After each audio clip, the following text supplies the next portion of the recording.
After eluding the authorities in Rhodesia, Diggeden once again crossed the border, this time into Zambia. The police got news that Diggeden and Dillman had been arrested in Zambia for car theft. They had been tried, convicted, and sentenced to 3 years imprisonment. Consequently, 2 senior officers were dispatched to Zambia to interrogate the pair. Dillman admitted to committing the offenses, but Diggeden was adamant he was innocent. He, however, and in no uncertain terms, informed the detectives that he intended to escape from prison in Zambia. He was eventually found with the hacksaw blade, which he intended to use to escape. On 9 September 1966, he was charged with attempting to escape from a Zambian prison. True to his word, during his trial at the High Court, Diggeden sprinted out of court, disappeared without a trace. He arrived in Bulawayo 2 days later and was immediately apprehended by detectives. He pleaded guilty to a number of crimes and was sentenced to 13 years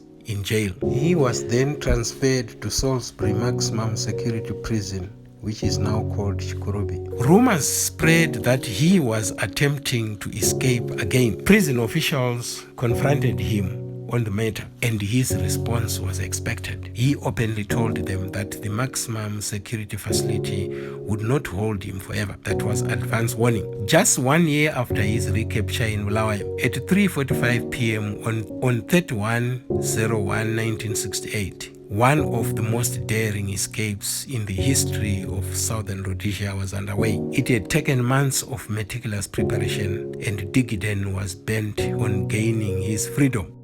Diggeden had fortunately come into possession of the master key of the maximum security section. He managed to make a copy at the prison workshop. He also managed to steal some civilian clothes from the storeroom. Furthermore, he and his colleague had made another key for the trapdoor above the maximum security section.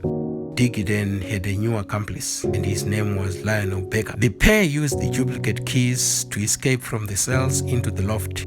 From there, they made a rope ladder using stolen towels and related materials. They crawled onto the roof timbers and opened the air vents, which they had previously loosened. They paused here 40 feet above the ground. Lionel Baker went first, but the rope snapped because of his weight. He plunged onto the ground, breaking his leg in the process. Baker was now out of the game. He could not escape in this condition. Diggeden did not abandon his colleague. He carried him to the prison chapel and lay him on some bench cushions. He stayed with his colleague until 4:30 in the morning. That is when he decided that it was time to go.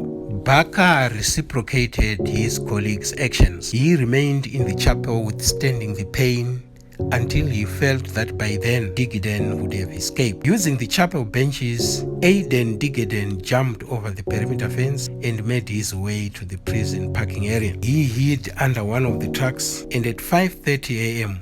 the truck drove out with the seasoned jailbird clinging beneath it. He walked to a nearby police depot, stole a police inspector's bicycle, and rode into the city center.